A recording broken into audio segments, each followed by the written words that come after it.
کچھ تو بار بار میری بیٹی کا رشتہ مانگ رہے تھے، مگر میں ہمیشہ انکار کر دیتی۔ اس دوران ایک روز میرا شوہر مزدوری پر گیا، لیکن رات ہونے پر بھی واپس نہ آیا۔ میں نے اپنے ساتھ کام کرنے والے مزدور بھائی سے اپنے شوہر کے بارے میں پوچھا، لیکن اس کی بات سن کر میری جان لبوں پر آ گئی جب اس نے کہا میرا شوہر تو کب سے گھر کے لیے نکل کے آیا ہے، مگر اس کی طبیعت کچھ ٹھیک نہیں تھی۔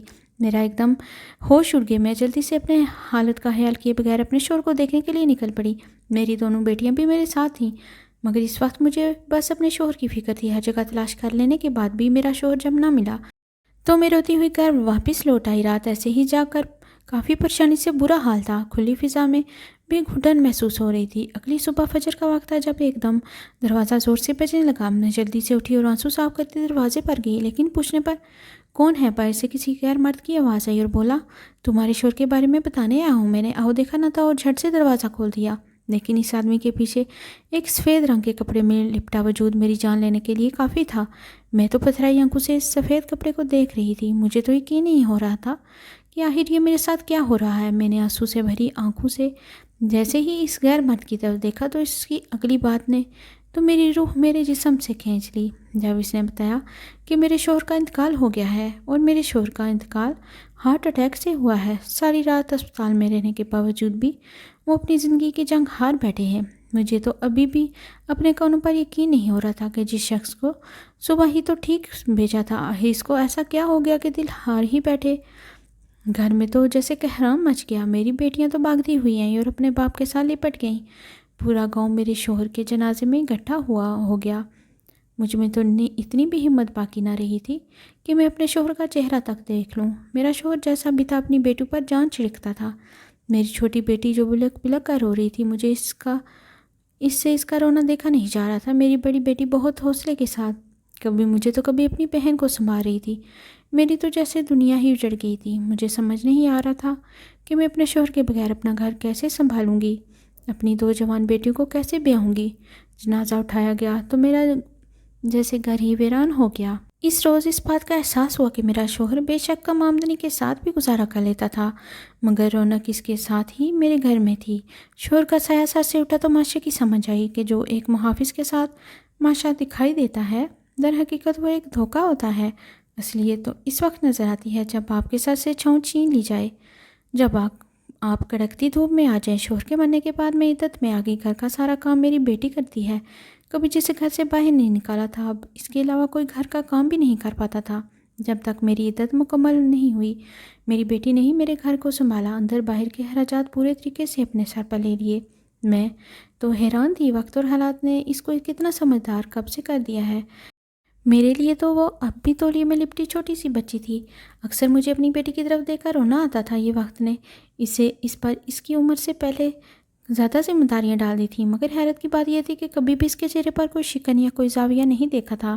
وہ ہمیشہ مسکرا کر کام کرتی اور میری ہر بات پر امین کہہ دیتی تھی۔ میرے شوہر کو مرے ابھی 2 مہینے ہی گزرے تھے کہ گاؤں کی عورتیں گھر آنا شروع ہو گئیں اور کہنے لگی تمہاری بیٹی جوان ہو گئی ہے، اس کے ہاتھ کب پیلے کر رہی ہو۔ میں بس ہاتھ ملتی رہ جاتی۔ مجھے اب اپنی بڑی بیٹی کی فکر ستانے لگی تھی۔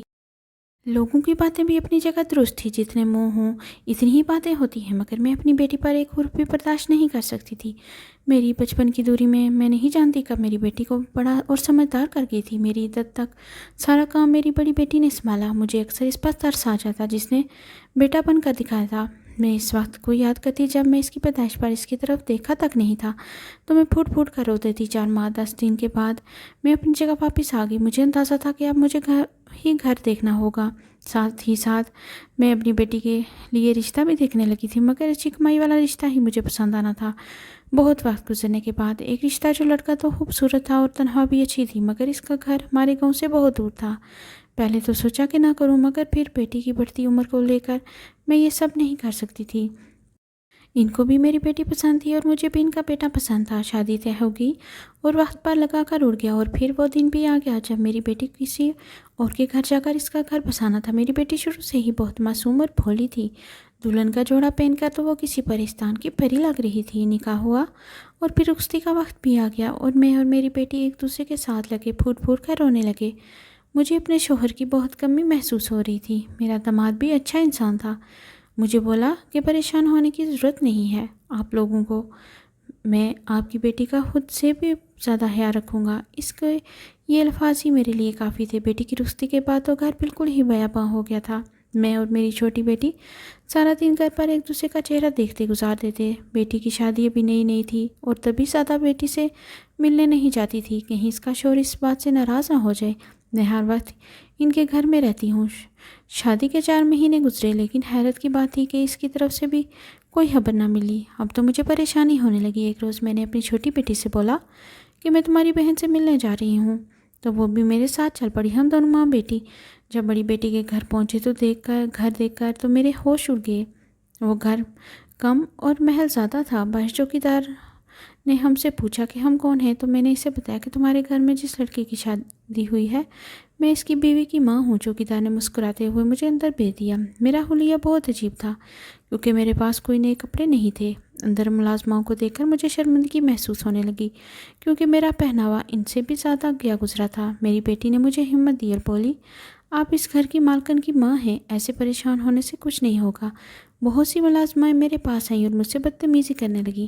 میں ان کو صفائی دیتی رہی کہ میں تمہاری مالکن کی ماں ہوں، مجھے اندر جانے دو، لیکن وہ میرے ساتھ بحث میں لگی رہیں۔ میری نظر اوپر کھڑے کھڑکی کی طرف گئی تو میرا داماد وہاں کھڑا مجھے دیکھ رہا تھا۔ ملازمہ میرے ساتھ بحث کرتی رہی مگر میرا داماد نیچے نہ آیا۔ مجھے بہت عجیب لگا اور بہت افسوس بھی ہوا۔ تھوڑی دیر بعد جب ملازمہ بحث کر کے تھک گئی تو میرا داماد نیچے آیا اور بولا، ان کو اندر آنے دو۔ ملازمہ جی حضوری کرتی جلدی سے پیچھے ہٹی اور مجھے اندر آنے دیا۔ میں آنکھوں میں آنسو لیے اپنے داماد کے پیچھے چل پڑی۔ حیرت کی بات یہ تھی کہ میری بیٹی کہیں بھی نظر نہیں آ رہی تھی۔ میں نے سوچ لیا تھا کہ میں آج اپنی بیٹی سے مل کر جاؤں گی، اس کو بتاؤں گی کہ اس کی ملازمہ نے میرے ساتھ کیسا سلوک کیا ہے۔ مجھے جس کمرے میں بٹھایا گیا وہ کمرہ کافی ٹھنڈا تھا کہ مجھے ٹھنڈ محسوس ہونے لگی۔ تو میں نے داماد سے پوچھا کہ میری بیٹی کہاں ہے، اس کو بلا دو۔ تو داماد بولا کہ وہ بھی گھر پر موجود نہیں ہے، وہ میری خالہ کے گھر گئی ہوئی ہے۔ میں نے چھوٹی بیٹی کی طرف دیکھا اور اس کو بولی کہ ہمارا یہاں آنا تو پھر بیکار گزرا، ہمیں پتہ ہوتا تو ہم اس روز آ جاتے جس دن بیٹی گھر پہ ہوتی۔ اتنی ملازمائیں ہونے کے بعد بھی داماد نے ہمیں ایک گلاس پانی تک کا نہ پوچھا۔ تھک ہار کے میں نے ہی داماد سے بول دیا کہ بیٹا ہمیں ایک گلاس پانی پلا دے۔ میرے داماد نے مجھے پانی پلایا۔ میں اپنی بیٹی کو لیے وہاں سے نکل آئی۔ مجھے کچھ تو عجیب لگ رہا تھا، جیسے جو دکھایا جا رہا ہے ویسا ہے نہیں۔ میں گھر کافی پریشان لوٹی۔ گھر آتے ہی اپنی چھوٹی بیٹی سے بولا کہ دعا کرو تمہاری بڑی بہن ٹھیک ہو۔ کچھ روز گزرے تو مجھے بیٹی کی یاد ستانے لگی۔ میں پھر سے اپنی بیٹی سے ملنے گئی، لیکن اس بار پھر داماد نے کہہ دیا کہ آپ کی بیٹی کی طبیعت ٹھیک نہیں تھی، اس لیے وہ سو رہی ہے اور ڈاکٹر نے اسے جگانے سے منع کیا ہے۔ میں تب بھی بولی کہ بس مجھے اپنی بیٹی کو دیکھ لینے دو، پھر میں یہاں سے چلی جاؤں گی، مگر داماد نے یہ بہانہ کر دیا کہ اگر میں اس سے ملنے جاؤں گی تو وہ اٹھ جائے گی، جو اس کی صحت کے لیے ٹھیک نہیں ہوگا۔ میں پھر سے مایوس ہو کر گھر واپس لوٹ آئی۔ ہر بار بیٹی کی شادی کے بعد جب بھی اس سے ملنے جاتی تو داماد کہتا وہ سو رہی ہے اور مجھے واپس بھیج دیتا۔ میں ہر بار مایوس ہو کر لوٹ آتی اور گھر آ کر پریشان ہوتی رہتی۔ 5 مہینے ایسے ہی گزر گئے تھے، لیکن داماد چونکہ بڑا آدمی تھا تب ہی میں اس کا مقابلہ نہیں کر سکتی تھی۔ اب تو ایسے لگتا تھا جیسے بڑی بیٹی میں نے اپنے ہاتھوں سے ہی گوا دی۔ ایک روز بیٹی کی پڑوسن نے روکا اور بولی، تم نے اپنی بیٹی پر ظلم کیا ہے، سچائی جاننا چاہتی ہو تو رات کو 1 بجے بیٹی سے ملنے جانا۔ اب تو میرا شک حقیقت میں بدل رہا تھا۔ میں جان گئی تھی کچھ تو برا ہو رہا ہے میری بیٹی کے ساتھ۔ اب میں سوچنے لگی تھی کہ اپنی بیٹی سے کیسے ملوں گی۔ میں اگلے روز دوبارہ اپنی بیٹی کے گھر گئی تو ملازمہ نے بتایا میرا داماد آج گھر پر نہیں ہے، میں پھر کسی وقت آ جاؤں۔ میں نے جب ملازمہ سے پوچھا کہ وہ کب آئے گا تو ملازمہ نے بتایا کہ کل رات کو آ جائے گا، میں اس سے اگلے روز آ جاؤں۔ اب میں نے سوچ لیا تھا کہ مجھے اپنی بیٹی سے ملنے سے کوئی نہیں روک سکتا۔ میں نے اپنی بیٹی کو کسی بھی طرح اس مصیبت سے بچانا تھا۔ میں رات کو فقیر نہیں بن کر بیٹی کے گھر چلی گئی۔ ملازمین نے مجھے منع کیا مگر رات کے اندھیرے کا فائدہ اٹھاتے ہوئے گھر میں چھپ گئی۔ گھر کے باہر چوکیدار نہ جانے کہاں گیا۔ میں دھیرے سے گھر کے اندر داخل ہوئی اور چوری چھپے اپنی بیٹی کا کمرہ تلاش کرنے لگی۔ گھر چونکہ بہت بڑا تھا تبھی مجھے کافی مشکل پیش آئی تھی۔ میں بھی ایک کمرہ کھول کر دیکھ ہی رہی تھی کہ ایک ملازمہ نے میرا سایہ دیکھ لیا اور وہ میری طرف آنے لگی۔ اب مجھے جلدی سے وہاں سے بھاگنا تھا، سو میں چھپتے ہوئے ایک کمرے میں چلی گئی جو بالکل اندھیرے میں ڈوبا ہوا تھا۔ مجھے جب یقین ہو گیا کہ ملازمہ وہاں سے جا چکی ہے تو میں جیسے ہی کمرے سے باہر نکلنے لگی تو مجھے ایسے محسوس ہوا جیسے کسی گھٹی گھٹی آواز سنائی دے رہی تھی۔ لیکن اپنا وہم سمجھ کر میں پھر سے وہاں سے نکلنے لگی، مگر پھر سے جب میں باہر نکلنے لگی تو میرے پیر کے ساتھ کوئی انسانی وجود ٹکرایا۔ میں حیرت سے اپنے آس پاس کسی کو محسوس کر رہی تھی۔ میں ہاتھ مارتے انداز کمرے کی بتی جلائی تو روح کام گئی، کیونکہ داماد نے میری بیٹی کو رسیوں سے باندھ کر کمرے میں بند کر رکھا تھا۔ میرے تو پیروں تلے سے زمین نکل گئی۔ اپنی بیٹی کی یہ حالت دیکھ کر بہت تکلیف محسوس ہو رہی تھی۔ مجھے یقین نہیں ہو رہا تھا کہ یہ میری ہی بیٹی ہے۔ میں نے سوچ لیا تھا اب میں ایک منٹ بھی اس درندہ صفت انسان کے پاس اپنی بیٹی کو نہیں چھوڑوں گی۔ جلدی سے اپنی بیٹی کو کھولا جو نیم بے ہوشی کی حالت میں تھی۔ پاس ایک پانی کا جگ پڑا ہوا تھا۔ میں نے جلدی سے اس میں سے کچھ پانی لیا اور اپنی بیٹی کے چہرے پر چھڑک لیا۔ وہ ہلکی ہلکی ہوش میں آئی تو مجھے دیکھ کر چونک گئی، پھر سینے سے لگی پھوٹ پھوٹ کر رونے لگی اور بولی، اماں مجھے یہاں سے لے جاؤ، یہ جگہ اچھی نہیں ہے۔ میرا شوہر ہر روز مجھے رسیوں سے باندھ دیتا ہے اور مجھے کہتا ہے کہ میں پاگل ہوں۔ وہ مجھے نہ جانے کیا کیا کرنے کو کہتا ہے، نہ جانے کون کون سے انجیکشن مجھے لگاتا ہے۔ اماں مجھے بہت تکلیف ہوتی ہے۔ اپنی بیٹی کو تکلیف دیکھ کر میں تڑپ اٹھی اور اس سے بولی کہ اب تجھے یہ تکلیف جھیلنے کی ضرورت نہیں ہے، میں تجھے اپنے ساتھ اپنے گھر لے جاؤں گی۔ اپنی بیٹی کو لیے کمرے سے باہر نکلی تو دو تین ملازمائیں باہر ہی کھڑی تھیں، جنہوں نے ہم دونوں کو روک لیا اور بولی کہ جب تک صاحب نہیں آتے ہم کہیں نہیں جا سکتی۔ مگر مجھے اب کسی کی پرواہ نہیں تھی۔ میں ایک ماں ہونے کے ساتھ ساتھ وہ چٹان بھی بن گئی جس کے آگے کوئی بھی طوفان کچھ بھی نہیں کر سکتا۔ میں نے ملازمہ کو کہا، اگر کوئی بھی میرے راستے میں آیا تو میں اس کی جان لے لوں گی۔ میری دہشت اور میرا کراہت لہجہ دیکھ کر سب ملازمائیں ڈر کے پیچھے ہو گئیں اور مجھے اور میری بیٹی کو جانے کا راستہ دے دیا۔ میں گھر سے ابھی نکلنے لگی تھی کہ میرا داماد گھر میں آیا اور ہم دونوں ماں بیٹی کو دیکھ کر چیخنے لگا، ملازمین کو جھڑکنے لگا کہ مجھے اندر کیوں آنے دیا، لیکن میں نے بھی داماد کو ٹوک الفاظ میں کہہ دیا کہ میں اپنی بیٹی کو ساتھ لے کر جا رہی ہوں۔ میں نے اپنی بیٹی کو بیچا نہیں تھا جو تم نے اس کی یہ حالت کر دی ہے۔ میرا داماد پہلے تو غصے میں رہا، پھر یہ کہہ کر بننے لگا اور بولا کہ ٹھیک ہے لے جاؤ، یہ اب تو ویسے ہی کسی کے قابل نہیں رہی اور ایسی بدکردار عورت کو میں اپنے گھر میں نہیں رکھوں گا جو نہ جانے کتنے ہی مردوں کے ساتھ رہ چکی ہو۔ اپنی بیٹی کے کردار پر بات سن کر میرے پیروں تلے سے زمین نکل گئی۔ میں نے چونک کر داماد کی طرف دیکھا، اس کے چہرے پر ایک تھپڑ مار دیا اور بولی کہ خبردار اگر میری بیٹی کے کردار پر ایک لفظ بھی بولا۔ میں جوالا بنی سب پر برس رہی تھی۔ میں نے اپنی بیٹی کو پکڑا اور داماد کے گھر سے لے آئی۔ حیرت کی بات یہ تھی کہ میرے داماد نے بھی خاموشی سے اپنی بیٹی واپس لانے دی۔ میری بیٹی پہلے جیسی نہیں رہی تھی۔ مجھے اب اپنی بیٹی پر ترس آتا تھا، وہ اپنی بیوقوفی پر رونا کہ کاش میں اچھی کمائی کی جگہ انسان کی اچھی تربیت دیکھ لیتی تو آج میری بیٹی اس حالت میں نہ ہوتی۔